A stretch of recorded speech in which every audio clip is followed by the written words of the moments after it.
Madame, mademoiselle, monsieur, bienvenue à Métro News. Voici les principaux titres qui seront développés aujourd'hui. Le président Jovenel Moïse condamne les actes de violence perpétrés ces derniers jours dans la région métropolitaine de Port-au-Prince. Il a critiqué la démarche des leaders de l'opposition qui veulent conquérir le pouvoir, non par la voie des urnes, mais par la violence. Un minibus de transport en commun rempli de passagers a été attaqué à coups de cocktail Molotov ce jeudi dans l'aire du Champ de Mars. On déplore plusieurs blessés parmi les passagers. L'homme d'affaires Réginald Boulos déplore la division qui règne actuellement au sein de l'opposition. Le responsable du mouvement de la troisième voie appelle les différentes composantes de l'opposition à dépasser leurs divergences et à s'unir pour forcer le président Moïse à quitter le pouvoir.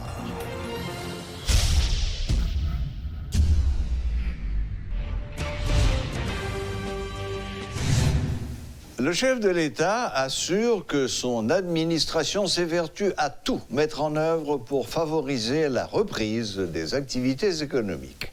Il a condamné le recours à la violence par les leaders de l'opposition, faisant valoir que la violence ne peut en aucun cas conduire à la paix. Il a toutefois assuré qu'il n'entend pas répondre à la violence par la violence, mais par le dialogue. Monsieur Moïse a critiqué la démarche des leaders de l'opposition qui veulent conquérir le pouvoir non par la voie des urnes, mais par la violence. Le chef de l'État s'exprimait lors d'une cérémonie officielle de l'octroi de prêts à un premier groupe de 50 jeunes entrepreneurs. Ce partenariat d'appui à l'entrepreneuriat jeunesse financé par l'ONA accorde des prêts à 150 jeunes entrepreneurs à des taux d'intérêt variant entre 6 et 12%. Rudolf Pierre-Louis et Guitry Choisy ont assisté à cette cérémonie. Suivez le reportage. Lucide par rapport à la situation qui se développe dans le pays, notamment la montée de l'insécurité, le président de la République Jovenel Moïse dit condamner les démonstrations violentes qui ont fait beaucoup de victimes ces derniers jours. La plus récente a été perpétrée ce jeudi au Champ de Mars. Monde qui était dans le bus matin, je connais des gens qui brûlent à cause bien des gens mal intentionnés qui utilisaient des cocktails Molotov pour attaquer le bus. Ce n'est pas seulement les gens qui voyaient les cocktails Molotov qui fait société à mal. Autant intellectuel, qui fait le mal. Le pays n'a pas mérité ça. Haïti bouquet. Les bouquets avec gens d'action, ça. Des pyromanes, des gens qui rient, qui sont contents. Dans ça qui n'est pas bon, qui a passé le monde. Des gens qui remettent du feu, qui a boulé le monde. Face au nombre de blessés et de morts qui ne cessent d'augmenter et la situation alarmante dans laquelle se trouvent de paisibles citoyens, et ce, quel que soit l'endroit, M. Moïse a réitéré son appel au dialogue. Dans son discours, il a repris les propos énoncés lors de ses précédentes adresses à la nation. Violence avec instabilité, toujours entraîner violence avec instabilité. Tout le monde voulait comprendre que nous avons fait une révolution dans le pays, même à tout mettre un adjectif bel pour nous, nous avons besoin d'une révolution inclusive. Une révolution côté tout le monde qui a participé là-dedans. À en croire le président, il n'entend pas abandonner son poste. Et si ses adversaires pensent qu'ils peuvent le destituer par la violence, Jovenel Moïse est clair et précis. Il a été élu démocratiquement, ce qui devrait être une source d'inspiration pour tous ceux qui veulent prendre la tête du pays. Ce n'est pas nous qui disons, c'est la loi. Seuls gens pour venir président, pour venir sénateur, pour venir député, pour venir magistrat, pour venir Kazek, Azek avec délégué ville, faut que c'est les gens qui regardent dans la télévision, les gens qui regardent sur les réseaux sociaux, c'est eux avec gros âmes, moi toujours dire que vous avez dans main carte électorale, vous avez un bon pouvoir. Si c'est dans violence commandée au pouvoir, la difficile pour vous barouler la violence. Dans son intervention d'environ une vingtaine de minutes, 10 à peu près ont été consacrés aux actes de violence. Le président les condamne certes, mais que fait-il pour les stopper? L'opposition réclame sa démission, M. Moïse maintient sa position et entre les deux se trouve la population qui ne sait à quel sein se vouer, prise entre le marteau et l'enclume. Le pouvoir en place peut-il changer la donne? Si l'on se réfère aux différentes mesures déjà prises, la réponse est limpide. Toutefois, dans le niveau de l'État, nous travaillons, le Premier ministre qui est là, ensemble avec moi, pour que la paix et la sérénité retournent dans la famille haïtienne. Parce que Haïti que nous rêvons toutes là. Ou même aujourd'hui, à Cap Gadem, qui a un rêve pour diriger le pays. Seuls les gens qui ont dirigé, c'est dans la paix, dans la stabilité et la sérénité. Si vous créez instabilité, vous créez violence. Violence avec instabilité, toujours entraîner violence avec instabilité. Pas jamais engendrer la paix. Et c'est pour ça que je dis aujourd'hui, frère, action, tout le monde, qui de près ou de loin, a une velléité qui a envie de diriger le pays. Tout le monde qui a une velléité pour prendre pouvoir en Haïti, suspendre le prêcher violence. Parce que si c'est dans le prêcher violence que message pour votre peuple là, vous pensez qu'on est capable de joindre, le peuple n'a jamais voté pour. conscient de la réalité, le président dit partager la douleur des victimes du drame qui s'est produit non loin du Palais national. En revanche, que compte faire le chef de l'État pour remédier à cette situation? Continuera-t-il d'observer une minute de silence au début de chaque intervention ou prendra-t-il des mesures pour rétablir la paix? Des questions qui demeurent sans réponse alors que la liste des personnes blessées, rançonnées et tuées ne fait que s'allonger. L'homme d'affaires Réginald Boulos du mouvement de la Troisième Voie appelle les différentes composantes de l'opposition à dépasser leurs divergences et à s'unir pour servir de caisse de résonance aux revendications populaires. Faisant valoir que la crise actuelle porte atteinte à l'économie du pays et aux conditions de vie de la population, le leader de MTV Haïti déplore que la division perdure parmi les opposants. Compatriotes haïtiens mieux, pas oublier. Haïti c'est pour nous et c'est pour nous seulement lié. Depuis un bon bout de temps, pays nous a vivre une grosse crise. L'école fermée, insécurité blaï pirède, madame Sarah yo pas qu'à travail, business pas fonctionner, administration publique en débandade. Timari toujours pas monter, Timari toujours pas descendre. Pourtant, différents secteurs politiques yo poko wè nécessité pour faire une unité en dedans une seule plateforme qui ramasse toute revendication peuple. Gen bagay, le un pays perdi, li perdi le net. Par exemple, chaque compagnie qui quitte le pays, chaque grain touriste qui pas vini, chaque monde qui perdi job yo, tout traitement ça yo fourre nous dans plus misère. Ça qui fait nous pitris, c'est plusieurs dizaines frères accès nous k'ap mouri assassiné en bas répression pouvoir ak violence. Jodi a gen un dépassement qui doit fait. On courir des divisions qui c'est pi gros poison k'ap détruit l'espoir pays Haïti. N'ap d'accord avec revendication peuple là c'est changement total capital. Et ça l'illégitime. Peuple là vle vivre dans un pays côté droit tout le monde respecté. Côté la justice pas gen force côté.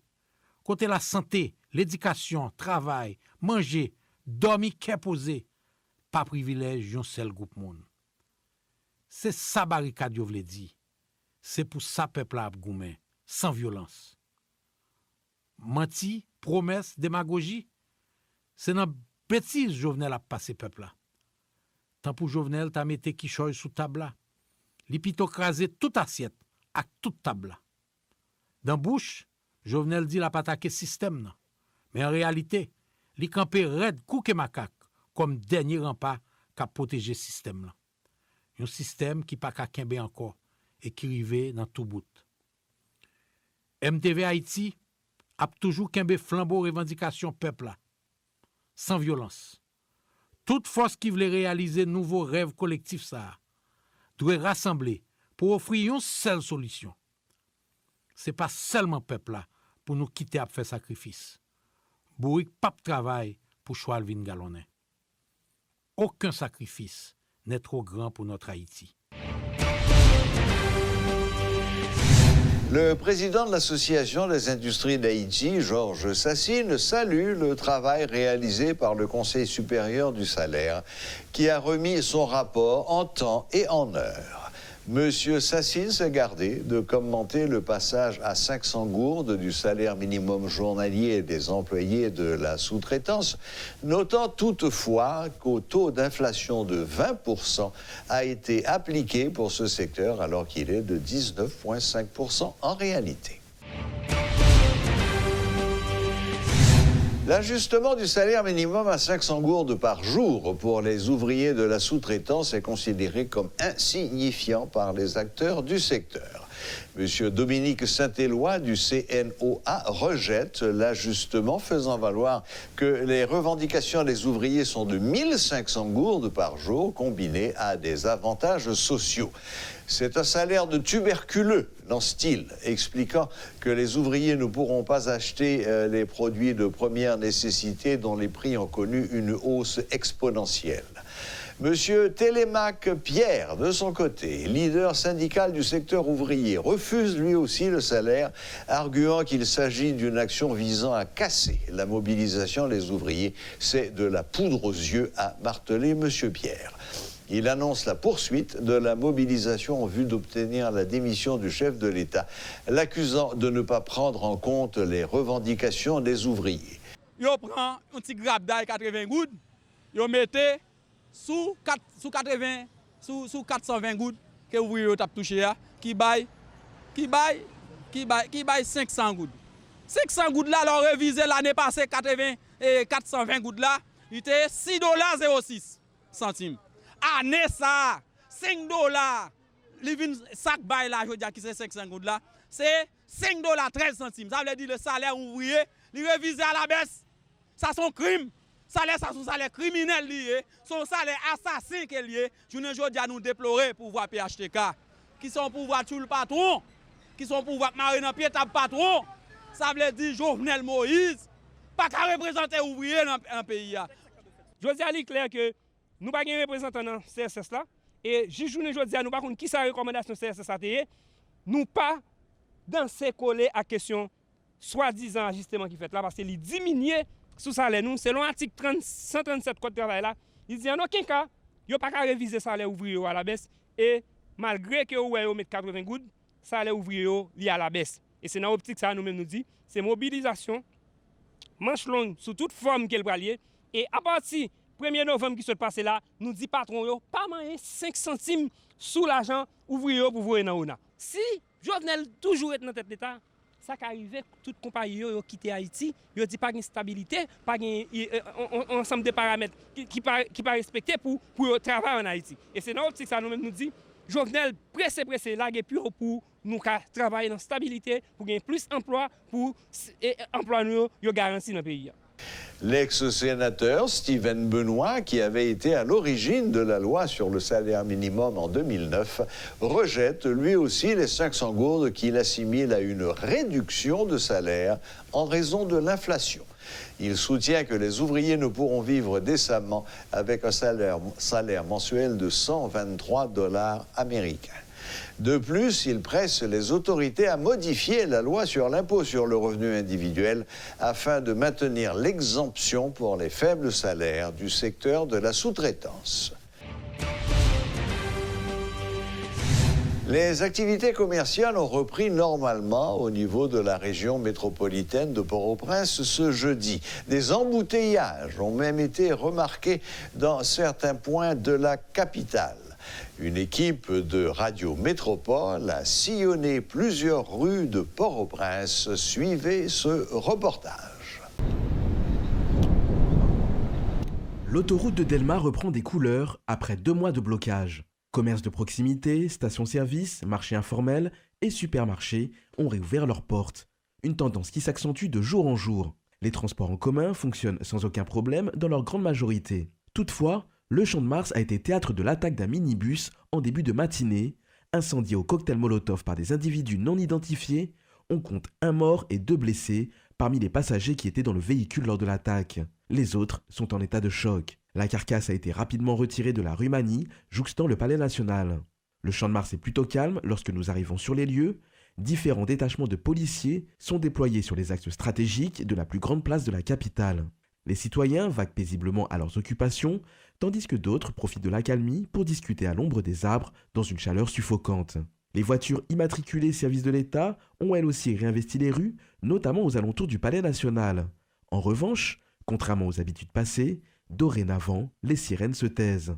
Les banques commerciales sont de nouveau ouvertes après une longue période de fermeture. À la différence des précédents jours, elles sont restées ouvertes toute la journée sans interruption. Quant aux stations-service, elles recommencent peu à peu à distribuer de l'essence aux clients mais sans affolement ou débordement. Et enfin pour les écoles de la capitale, c'est toujours le même constat alarmant. Aucun établissement privé ou public n'est actif et le ministère de l'Éducation nationale reste cloîtré dans un silence assourdissant qui en dit long.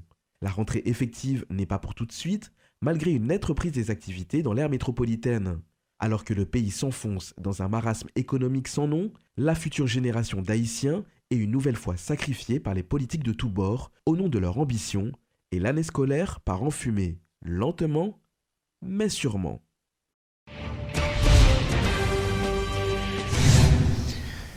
Alors que depuis quelques jours, on constate un certain retour à la normale à Port-au-Prince, Pétionville et au haut de Delma, d'autres quartiers connaissent une recrudescence de violence. C'est le cas en particulier du bas de Delma, Delma 2, Delma 4, Delma 6, où des affrontements entre gangs lourdement armés font des victimes qu'il est impossible de dénombrer.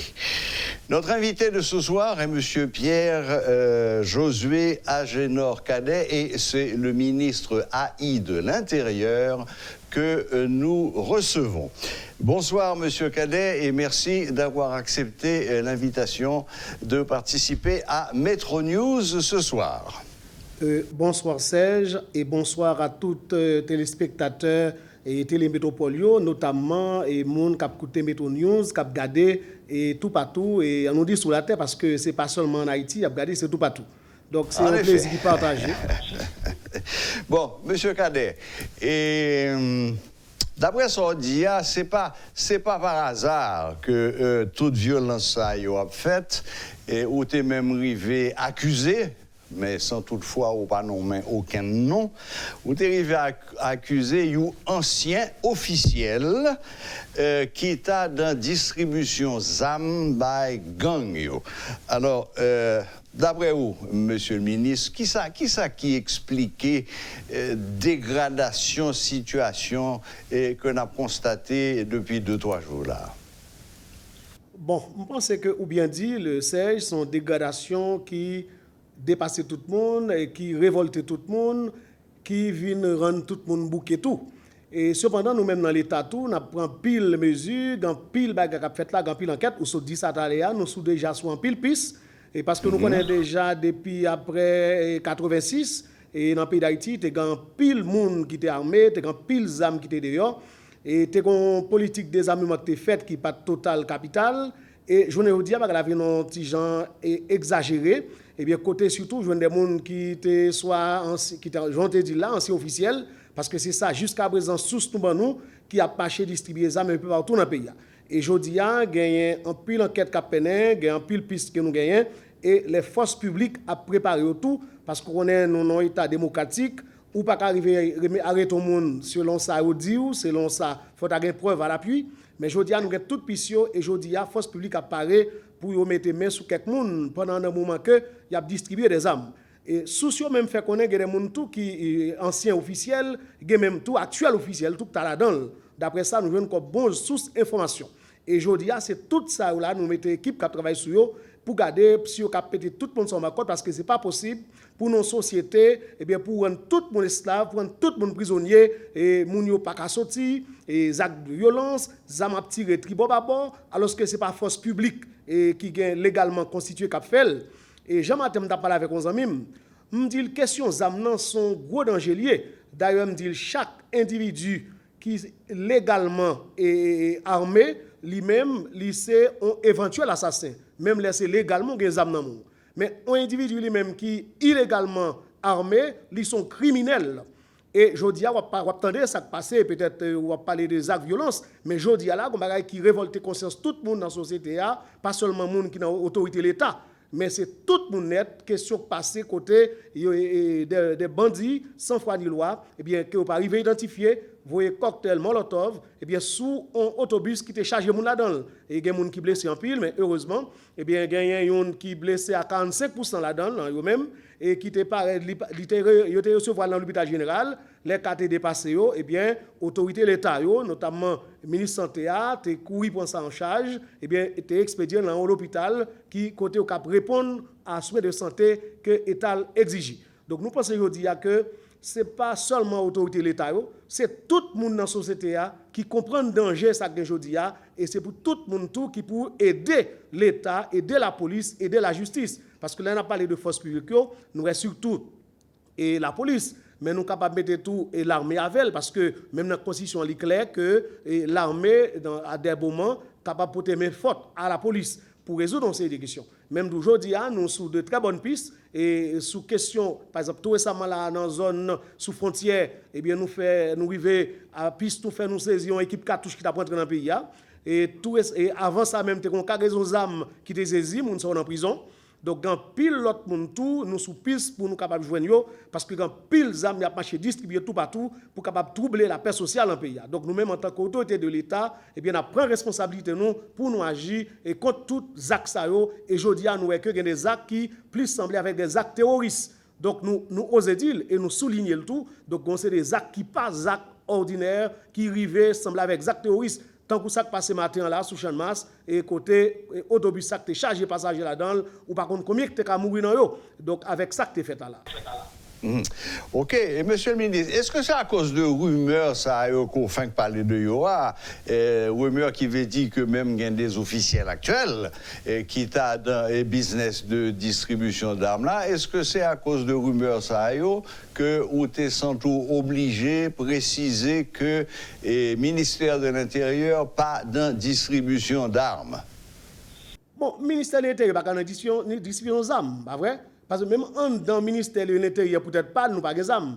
Et on regarder en dedans là, c'est la police nationale qui est présente dans le ministère de l'Intérieur, soit pour sécuriser les bâtiments ou bien pour sécuriser les gens qui là. Donc c'est la police nationale. Donc nous-mêmes, nous pas qu'à distribuer les armes dans les gens et dans la rue. Donc, ce n'est pas job par le ministère intérieur. Et peut-être qu'il y a des gens qui parlent, ils sont capables de ministère intérieur avec des yeux d'il y a 50 ans, il dit, enfin, ou bien plus toujours, ou bien moins toujours. Mais je dis, le ministère intérieur, c'est un ministère qui travaille et avec l'autre réalité. Donc, nous ne pouvons jamais rentrer dans la question pour distribuer les armes. Et je pense que tous les affaires d'armes, c'est des choses qui ont rapport avec la police, lié. Et donc, nous ne nous-mêmes, nous sommes dans le ministère intérieur. Et c'est une raison qui fait que moi-même, personnellement, je me fais compter comme ministre. Première décision prendre, ministre A et intérieur, première décision prendre, c'est que m'annuler tout badge ministère intérieur te gagne. Parce que badge ça, tu as mon droit pour voter des armes. Et quand dans le monde qui a des armes dans la RIA, et bien qu'on a la police capable de contrôler normalement. Et c'est dans ce sens ça tout, dans le niveau gouvernement, tu as gagné une décision que tu prends, qui te baille la police droit, baille l'ordre, pour le capable de la faire check de pointe, pour le capable même fouiller machine officielle. Parce que quand pile ZAC qui fait dans le pays, ça, très souvent, c'est la machine officielle qui fait. Soit machine officielle qui transporte bandits, machine officielle qui transporte les armes, ou bien qui parle des armes. Donc ça fait aujourd'hui là, la police même a droit, et le gouvernement a l'autorité pour ça, a le pouvoir pour ça, a le droit pour ça tout, dans le check de prête, même machine officielle, quelle que soit la machine officielle liée, la police est capable de fouiller pour faire un check de prête pour regarder qui ça passe dedans. Parce que des autres, ça faut plus finir dans le pays. Donc, Monsieur Cadet, OK, ça, c'est des nouvelles très importantes que vous avez nous là. Mais est-ce que ça veut dire qu'actuellement, le gouvernement prend toute disposition pour que, disons, cette forme d'impunité que nous finissons avec elle? Et est-ce que nous attendons d'ici quelques jours, quelques semaines, bah, qu'on ait, que l'arrestation commence à faire? Bon, ou bien dit, arrestation commence à faire, ou qu'on ait arrestation pour le fait, c'est deux, c'est la justice, c'est la police. Et tout récemment, nos grandes rencontres tout est fait, nous avons posé question de la passivité et question d'impunité. Donc, dans toute société, eh bien, pour mettre l'ordre, il faut qu'on combatte l'impunité. Et je dis à nous dire, mais nous dit, dans combattre l'impunité, il faut pas gagner injustice, il faut pas gagner abus. Et mais faut tout le monde comprendre tout, là dans la démocratie ne limite pas le tout. Donc il y a des bagages qu'on ne peut pas tolérer pour nous faire, par exemple, notamment pour aller marcher, distribuer des armes dans le ghetto, by moun, by jeunes petits moun encore. Des petits moun qui t'a dû placer dans l'école liée, et ces petits moun ça pour plaguer des armes dans mêle. Et nous, qui côté ça mène nous, et avec après 86, côté bagage ça vient arriver, et c'est même petits moun sont de des armes dans mêle longtemps, qui puis devant viennent donner gros bandits, qui détruit moun dans la société. Eh bien, je dis à nous dit, faut qu'on combatte l'impunité. Et tout récemment, il y a une grande rencontre qui a gagné. Et dans la rencontre, ça a eu présence et 18 commissaires gouvernement qui sont dans le pays. Eh bien, côté instruction est passée. Il y a toute direction départementale policier, directeur départemental policier qui est là tout. Il dit que non pas question d'abus, non pas injustice, mais il doit combattre ça que l'impunité. Parce que quand pile question pour résoudre, il faut combattre l'impunité. Oui, mais M. Cadet, en pile monde remarqué que moment violence là, c'est dans la zone Delma 2, Delma 4, Delma 6 que l'Ichita, il y a même une dernière rumeur, par contre si les faits vont le confirmer, dernière rumeur qui t'a fait quoi que Kouniela, Cité Soleil, pour le marché, prend Bel Air. Mais tout bail ça, c'est en bas la ville, il est concentré. Pour que ça ait une concentration ça en bas de la ville? Parce que nous avons l'impression que Kouniela, c'est vraiment une guerre déclarée ou une guerre ouverte entre gangs, mais que et revendications politiques, bon, ils n'ont jamais été sous-côté.